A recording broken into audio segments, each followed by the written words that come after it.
একদম নরম তুলতুলে, মুখে দিলে গলে যাবে এই পিঠাগুলো। দেখতে যেমন সুন্দর, খেতেও অনেক বেশি ভালো লাগে।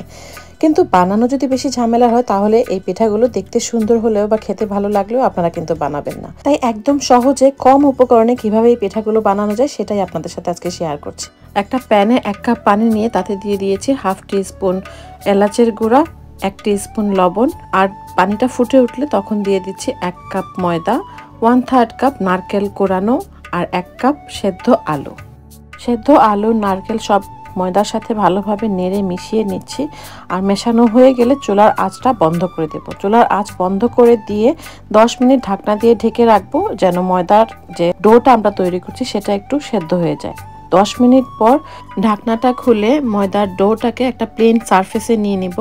এরপর আমরা যেরকম রুটি বেলার ডো তৈরি করি বা কাই তৈরি করি সেভাবে মথে নেব। আর এটা খুবই সফট একটা ডো হবে, খুব বেশি শক্ত না। দেখুন আমি কিন্তু আঙ্গুল দিয়ে চাপ দিলে ডোটা কিন্তু অনেকটাই সফট, মানে খুব বেশি নরমও না আবার খুব বেশি শক্তও না। এখন এই ডোটার বেলার জন্য যে সারফেসটা নিচ্ছি সেখানে আমি একটু তেল মেখে নিয়েছি, প্লাস ডোটার মধ্যেও একটু তেল মেখে নিচ্ছি। এতে করে পিঠাগুলো সুন্দরভাবে তৈরি হবে। এখন একটা রুটি বেলার বেলুন দিয়ে রুটি করে নিচ্ছি। খুব একটু মোটা ধরনের রুটি হবে, মানে পরোটা থেকে মোটা, প্রায় 3 সেন্টিমিটারের মতো হবে পুরো রুটি করে নিয়েছি। এরপর আমি এরকম একটা কুকি কাটার নিচ্ছি। কুকি কাটার দিয়ে টুকরো করে নিচ্ছি রুটি যে পিঠার সাজটা দিব সেই সাজের মাপ অনুসারে। আপনারা চাইলে কিন্তু নাইফ দিয়েও টুকরোগুলো কেটে আপনাদের পছন্দ অনুযায়ী যে কোনো ডিজাইন দিতে পারেন। যেহেতু আমি আজকে খুব সহজে এই পিঠাটি তৈরি করব, মানে যেহেতু কষ্ট কম করে সুন্দর পিঠা বানাবো, এই জন্য প্রথমে একটু কুকি কাটার দিয়ে কেটে এরপরে এরকম একটা ডাইস নিয়েছি, পিঠার সাজের যে ডাইসগুলো থাকে সেটা, আর ডাইস দিয়ে এভাবে চেপে চেপে সুন্দর একটা ফুলের ডিজাইন করে নিচ্ছি। আপনারা কিন্তু এরকম বিভিন্ন ধরনের সাজের ডিজাইন পাওয়া যায় কিনতে, সেগুলো দিয়ে এই পিঠাটা সুন্দরভাবে খুব সহজে কম সময়ে তৈরি করে ফেলতে পারবেন। আমি একে একে সবগুলো পিঠা এরকম প্রথমে কুকি কাটার দিয়ে গোল করে কেটে এরপর এরকম পিঠার সাজ দিয়ে সুন্দর করে ডিজাইন করে নিচ্ছি। চাইলে 2 পিঠেই করা যায়, বাট আমি 2 পিঠে করছি না, আমি শুধুমাত্র একটা সাইডে এই সাজটা দিচ্ছি। দেখুন এরকম করে সবগুলো পিঠা কিন্তু আমার তৈরি হয়ে গিয়েছে। এখন আমি এই পিঠাটার জন্য একটা গুড়ের শিরা তৈরি করে নিচ্ছি। আর এর জন্য আমি এখানে 1 কাপ ঝোলা গুড় নিয়েছি। আপনারা চাইলে খেজুরের গুঁড়ো ব্যবহার করতে পারেন, তবে ঝোলা গুড়টা এই পিঠাতে ব্যবহার করলে ফ্লেভারটা অনেক ভালো আসে। গুড়ের সাথে দিয়ে দিচ্ছি 1 কাপ এবং আরও 4 ভাগের 1 ভাগ পানি। এখন আমি এই গুড়টাকে একটু জাল দিয়ে নিচ্ছি। এই গুড়টাকে খুব বেশি সময় ধরে জাল দিতে হবে না। গুড়ের আর পানি মিশে যখন এরকম ফুটে উঠবে তখন আরও 5 মিনিটের মতো নেড়ে একটু ঘন করে নিব। খুব বেশি ঘন হবে না। দেখুন আমি চামচ দিয়ে তুলে দেখাচ্ছি, মোটামুটি পাতলাই থাকবে এই শিরাটা। আর এই পর্যায়ে আমি চুলার আঁচটা বন্ধ করে শিরাটাকে এক সাইডে রেখে দেব।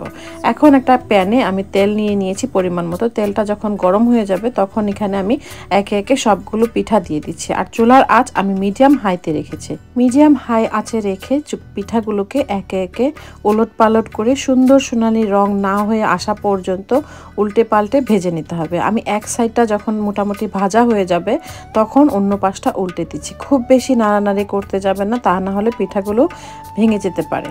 দেখুন পিঠাগুলো যখন নিচ থেকে আপনা আপনি উপরে ভেসে উঠেছে তখনই কিন্তু আমি সাইডটা চেঞ্জ করেছি। এরপর এরকম সোনালি কালার যখন হয়ে আসবে তখন আমি পিঠাগুলোকে তেল থেকে নামিয়ে নিচ্ছি। একে একে আমি সবগুলো পিঠা এভাবে ভেজে নেব। এরপর ভেজে নেওয়া পিঠাগুলো সরাসরি সেই যে গুড়ের শিরা তৈরি করেছিলাম সেই শিরাতে দিয়ে দিচ্ছি। আর এই শিরাতে পিঠাগুলোকে ভালোভাবে মিশিয়ে নিয়ে, মানে সব দিকে যেন শিরাটা লাগে সেভাবে করে 30 মিনিটের জন্য রেখে দেব। 30 মিনিট পর শিরাটা পিঠার মধ্যে অনেকটাই ঢুকে যাবে। আর যেহেতু এটা ময়দা দিয়ে তৈরি, আর এই 30 মিনিটেই কিন্তু পিঠাগুলো অনেক নরম হয়ে যাবে। যত বেশি সময় রাখবেন তত বেশি নরম হবে, কিন্তু 30 মিনিটেই যথেষ্ট নরম হয়ে যায়। 30 মিনিট পর আমি যে পিঠাগুলো ভিজিয়ে রেখেছিলাম সেগুলো এরকম একটা ঝাঁঝরি যুক্ত চামচের সাহায্যে রসগুলো ঝেড়ে তুলে পরিবেশন করছি। দেখুন কত সুন্দর হয়েছে এই পিঠাগুলো। এত সহজে এত সুন্দর পিঠা আর খুবই কম সময়েও বানানো যায়। আমি একটা পিঠা আপনাদের জন্য কেটে দেখাচ্ছি, আর দেখুন কতটা সুন্দর আর নরম তুলতুলে হয়েছে। একদম মুখে দিলেই মিলিয়ে যাবে এই পিঠাটা। কেমন লেগেছে আজকের এই পিঠা রেসিপি অবশ্যই লাইক এবং কমেন্ট করে জানাবেন। ভালো লাগলে শেয়ার করবেন। ইনশাল্লাহ আবারও দেখা হবে এরকমই কোনো একটা রেসিপি নিয়ে। সেই পর্যন্ত সুস্থ থাকবেন। আল্লাহ হাফেজ।